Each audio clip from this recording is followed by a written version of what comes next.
Welcome inside another edition of the Raiders Training Camp Podcast presented by SiriusXM. I am your host, Vince Sapienza. Well, we have made it 2 days into padded practice for the Silver and Black, and the boys were thumping. The aggression, the physicality, the violent nature that football players love was on full display over the course of 2 practices, one outdoors, one indoors. And as we look through the notebook of what we saw over the course of those 2 practices for the Raiders, a lot of interesting things. Now, we'll obviously start with the biggest wow play that fans got to witness on day 1 of padded practice, and that was the 65-ish, 70-ish yard bomb from Geno Smith to Donte Thornton Jr., who we're going to hear from here in a couple minutes on the Raiders Training Camp Podcast. But that play in itself just gave you a small taste of the excitement that the rookie class has in its totality, because Donte Thornton Jr., a middle round pick, a guy who has all the physical features that you look for in a wide receiver, is now delivering,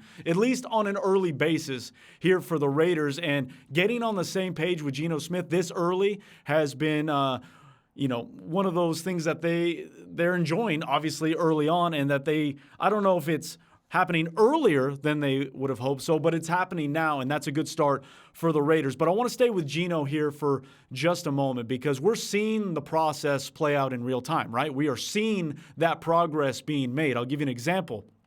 On Sunday, they were doing one-on-ones, tight ends versus linebackers and safeties, wide receivers versus corners, and Geno Smith threw a pass to Brock Bowers in the back of the end zone. He was looking for a back shoulder pass, but Brock turned the wrong way.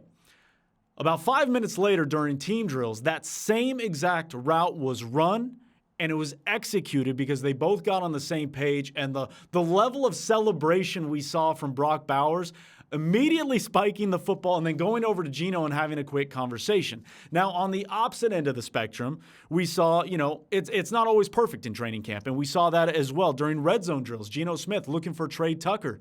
Threw a ball in the back of the end zone, gets picked off by Decameron Richardson, who we're going to talk about here in a little bit as well. But immediately after that play, Geno Smith ran over to Trey Tucker, and they had about, a 10, 15-second conversation about what they saw, what they didn't see, what they were looking for, et cetera, et cetera. And while we didn't see them make up for it, per se, in the red zone subsequently, it's something to look for now in the next few weeks as they get on the same page and they find different things.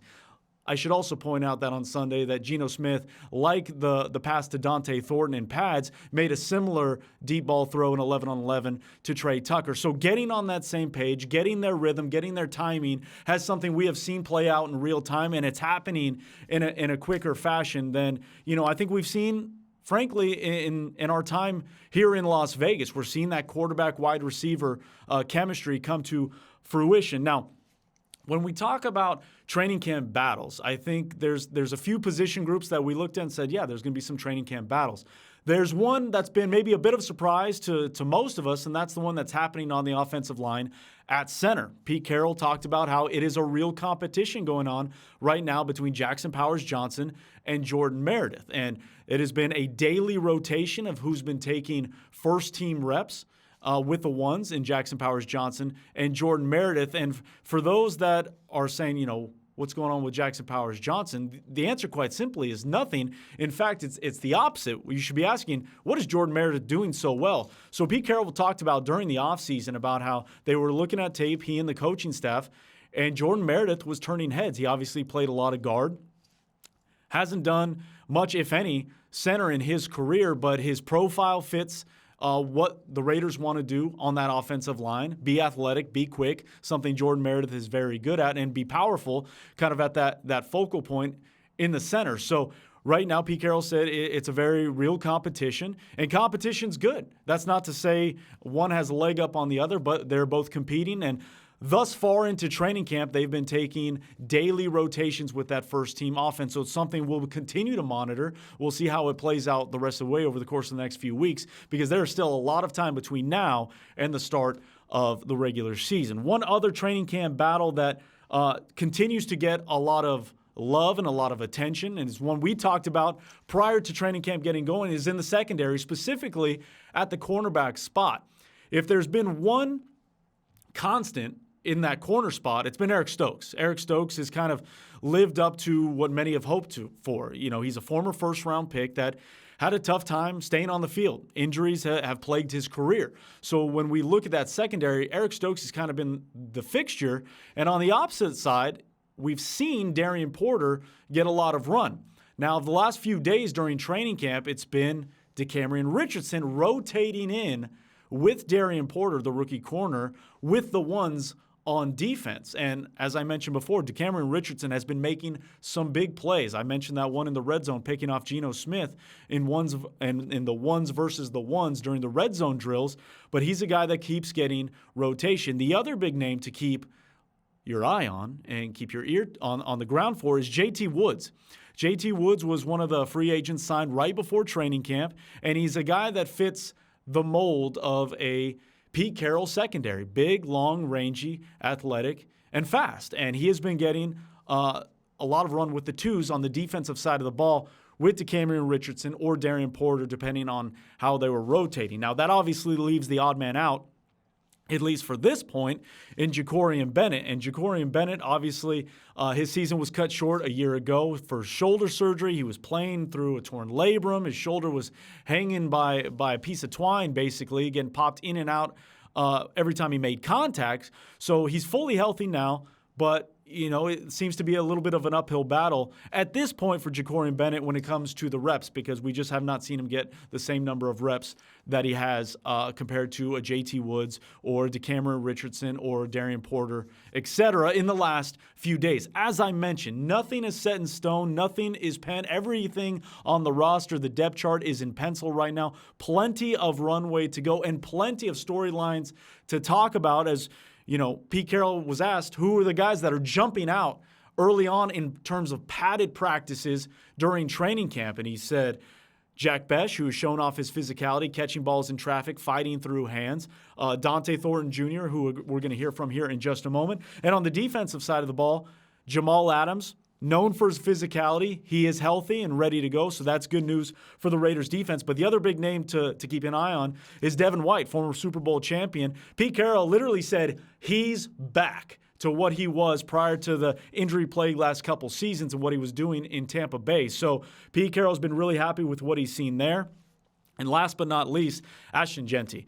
Pete Carroll was asked about the running back rotation between Sincere McCormick and Zamir White. And while he's talking about Sincere getting some good reps, Zamir kind of standing alone being the biggest back in that running back room, he goes, I just have to talk about Ashton Jeanty. As good as he's been running the ball and catching the ball, his best moment so far in training camp is when he got rocked in the backfield, taken down by Elandon Roberts. And it wasn't the fact that he got rocked, it's the fact that he got right back up. Pete Carroll says it was his reaction. He reacted in the best possible way, in the way you would hope any rookie would respond in their first NFL training camp. So nothing but high praise for Ashton Jeanty, living up to what the hype was as a 6th overall pick. But at this time, from one rookie to another, it's time for a little chat with Donte Thornton Jr. Joining us now here on the Raiders Training Camp podcast presented by SiriusXM is Donte Thornton Jr. Donte, welcome in. First time in the studio. How's it feel here? It's nice, man. Great light in the hair. I love it. Okay. Now, we were talking before. We got to clear some things up. It's Donte Thornton Jr. Indeed. How else could that have gone? I don't know, man. You've heard a bunch of different variations. For sure. Most times it's Deontay, but that's my little brother's name. Okay. Yeah, but nah, my name Dante. Oh, so that's why it might have, that might, like picking the scab. That's your little brother. Okay, you're sure. Donte Thornton Jr. You are a rookie wide receiver for the Raiders, and your first training camp in the National Football League. First things first, 2 days pads in. How are you feeling? I'm feeling all right. Like, of course, your body going to get a little banged up from having the pads on, but I'm definitely maintaining well, getting a lot, like staying on top of all my treatment, prehab, rehab, and stuff like that. So I'm going to be good. So you felt it. You felt the grind. At what point did the body start being like, this is different? Oh, when I woke up this morning. My back was stiff. My knee was hurting. I'm like, yeah, it's that time for real. So after the first day of pads, your name is a name that was brought up by head coach Pete Carroll in terms of shining on the first couple days of pads. I know as players, you always want to block out the noise, but when it's your head coach singing some praise, what is that like? Oh, it means a lot to me. Like, I talk to Coach Pete every single day, and I feel like he's a big reason for why I'm here. And for me, it's a big thing to make sure I give my all every single day because I know that everybody in this building, including my head coach, really believe in me a lot. So, like, I know that I have to give my all every single day. He gave a quick little story. I don't know if it was after day 1 of practice or day 2 with pads, that after practice he kind of went up to you and shook you to make sure, hey, are you good? And he looked in your eyes and he's like, yeah, he's good. Yeah. What has that interaction been like on a personal level with Pete? Oh, it's been great. Like, he's been doing that since I got here from the start, and I think that's for him and just making sure I'm, like, of course, with me being a rookie and stuff like that, just trying to check in on me and see if I'm adjusting well to it. But I love it. Like, having a coach that's constantly on you, and it's not even in a negative way, is always a great feeling to have. So, obviously, your name has been one that continues to be talked about in the first couple days of padded practice here in training camp for the Raiders. And on social media, the big catch and run and touchdown from Geno, first play of 11 on 11, ones versus ones. How much did your phone blow up just from that? Was that a welcome to the NFL moment? Can you describe everything that went into that? I definitely feel like it was a welcome to the NFL moment. And really, for me, it was a little crazy because pre-snap, like before we made the play, Geno asked me what my route was. I was like, I don't know if he think I'm confused or not. So, like, I went out there and ran it, and, like, next thing you know, I look up for the ball. I just look back because I didn't know if the ball was going to come to me or not. But we always talk about in a receiver and the ball's coming to you until it isn't. So the moment I looked up, I seen that he threw it. I'm like, oh, man. That's why he kept asking me what the route was because he was going to throw me the ball. So it definitely was a great feeling. Just knowing that Geno has the confidence for the first player to drive ones against ones and 11 on 11, for him to take a shot like that and throw it to me is a great feeling to have. And you are getting a lot of run with the ones right now. And confidence is a buzzword that gets thrown a lot during training camp. But for a first-year player like yourself, ingratiating yourselves with the offense, your new teammates, a new city, how big and where is your confidence level this early on in camp?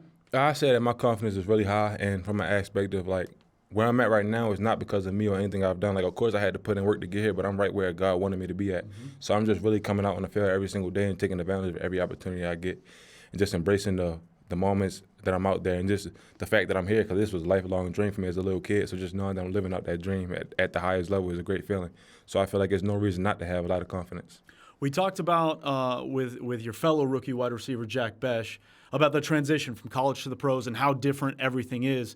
And you mentioned early on in camp that the speed was different. I couldn't help but chuckle inside because everything we knew about you coming in was speed, 4.3 speeds, 6.5, all this stuff. So what has that speed been like coming into an NFL training camp? It's been tricky. Like, of course, like with me coming to the school that I played at in college, we was a big tempo team. So that's part of it isn't the crazy part for me, but more so just learning and just adjusting the defense and seeing how pre-snapping maybe one coverage, and then when we snap the ball, it's totally different. So being able to look at the coverage pre-snap, then post-snap, knowing that I got to check it again before I run my route because it might change based on how they rotate as the safeties or if the corner go being cover 2 or cover 3 bailing out. So just knowing that I have to constantly keep my eyes up and look around because things are constantly changing. So let's get to the bottom of this. There's been a lot of talk. You already know where I'm going, don't you? Yeah. You already know where I'm going. There was so much talk about route trees. Mm-hmm. That became quite a buzzword when every time your name got brought up pre-draft and even post-draft with the Raiders about your route tree. Can you talk about your route tree right now? I started to say, like, I've been running the 4 route tree since I was 12 years old or even younger than that. So, like, to me, it's like a bunch of people are saying that, and I feel like it's more so from an aspect of them not truly watching my film from my whole college career. Like, my first 2 years at Oregon, I ran the 4 route tree, every single route that you could think of, crossing routes, posts, curls, everything like that. So I guess for my last 2 years being my most productive years in my college career, everyone felt like I wasn't running the 4 route tree depending on what my offense was. And I just want to say that I know for sure that I'm confident in my ability to run every route. But more importantly for me, just knowing that there's a bunch of people that constantly keep saying that, it's more motivation to me, like, to keep working on that, to show people, like, I know I can do this and that, and I can do it at a high level. You know, we talk about the mental game all the time. How difficult is it to not get frustrated by all these people saying that type of thing and going out there and doing your thing? I was saying, like, in the pre-draft process, it was a little hard for me because I was already, like, on the side, like, where it was a point in my career where I was projected as an undrafted free agent. So, like, knowing that I got drafted in the 4th round shows that this coaching staff and everybody upstairs, they truly believe in my ability.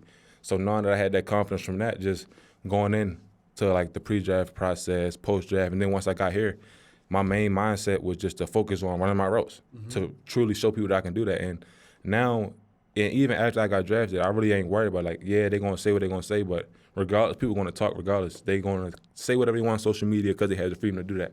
I'm not going to let that impact me. Take us inside training camp. You know, obviously, we've seen fans get to watch little bits here and there at practice on the field. Take us inside these meeting rooms, inside these these team rooms.